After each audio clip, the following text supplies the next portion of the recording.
Last month, the judiciary advertised for 560 positions they were looking to fill, and out of the applicants they got, guess how many people applied? At the time of going to press, and that was sometimes last week, and 5 days before they had closed the job applications, they had over 60,000 applicants. So that means for every job, they got over 1,000 people interested in that position. But they were only looking to hire one person for that position.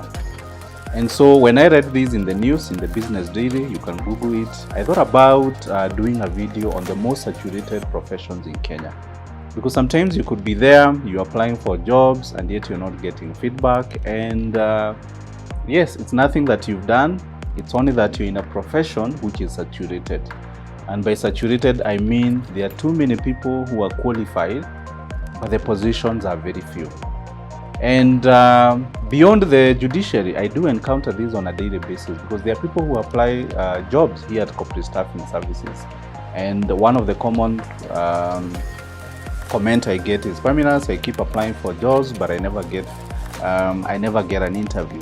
But you do have to understand, and as we've seen with the judiciary, if you have over 1,000 people applying to be hired, and the client only want to hire one, or there's only one position applicable, then you can see the chances of you getting hired, they are really, really slim.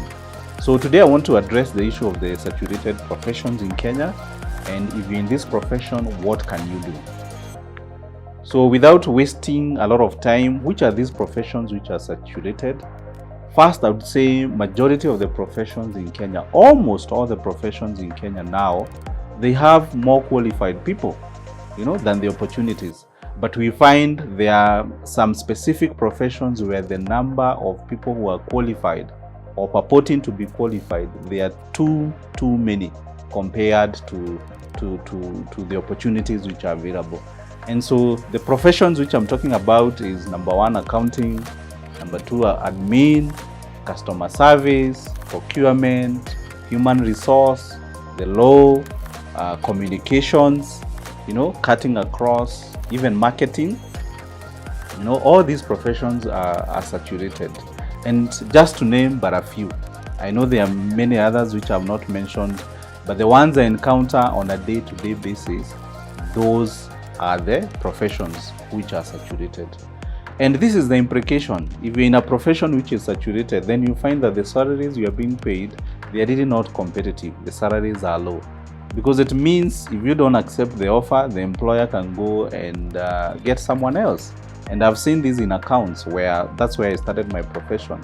You'll find a finance manager, some finance managers earning 60 or 70,000 shillings. And this is someone who has 15, 18 years of experience. Why? Because there are so many people who can be able to perform the same duties that are required.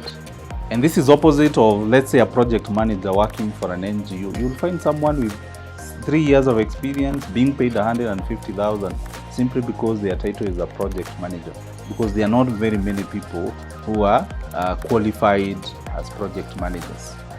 So salary will be an issue, and most likely you'll be paid a low salary.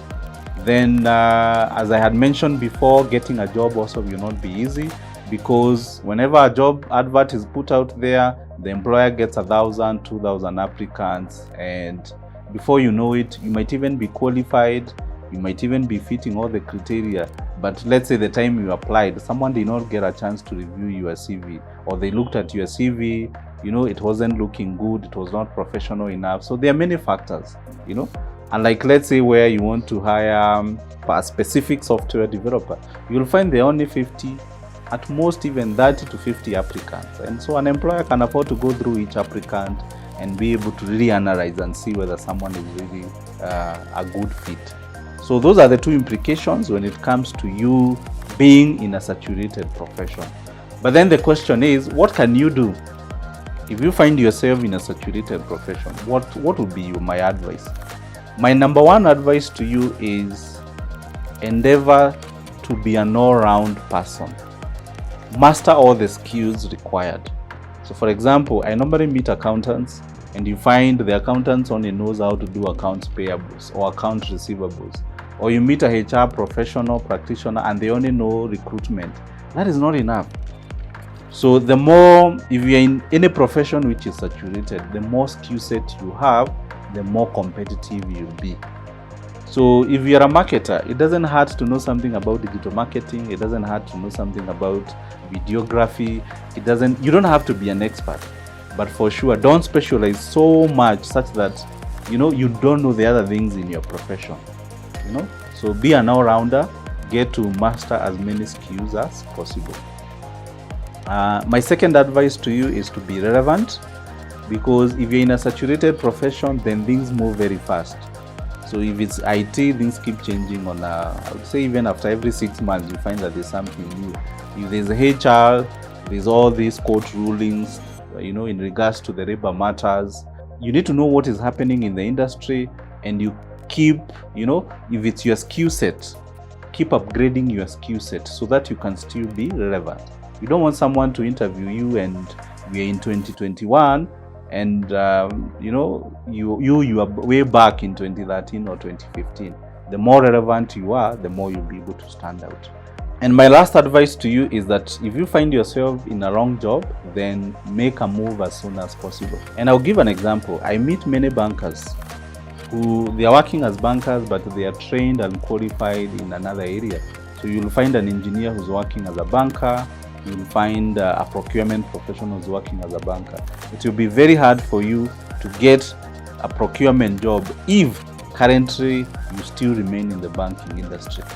So if you're really serious about pursuing your area of training, what you specialize in, I would highly encourage you. Yes, I know jobs are hard to come, especially for the fresh graduate, for the people who are beginning in their career.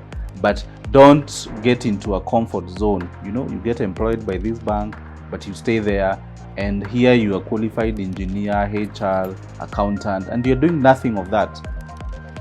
Because at the end of the day, employers are interested with skills. Anyone you meet out there in this town, they all have certificates. People they'll showcase their certificates. But the question is, do you have the skills which are required? So employers will not look at you and say, oh, guess what? I can see you're a qualified engineer, but the last 5 years you've been a banker. They will not consider your qualification. They will consider what have you been doing in the last 5 years. So if you find yourself in the wrong job, a job that doesn't align to your skill set, to your area of training, then you have to take a drastic decision. That means sometimes even taking a pay cut, so that you can get yourself in the right profession. So there you have it. It's not all lost for those of us who are in the saturated profession. I believe there's something you can do to remedy the situation.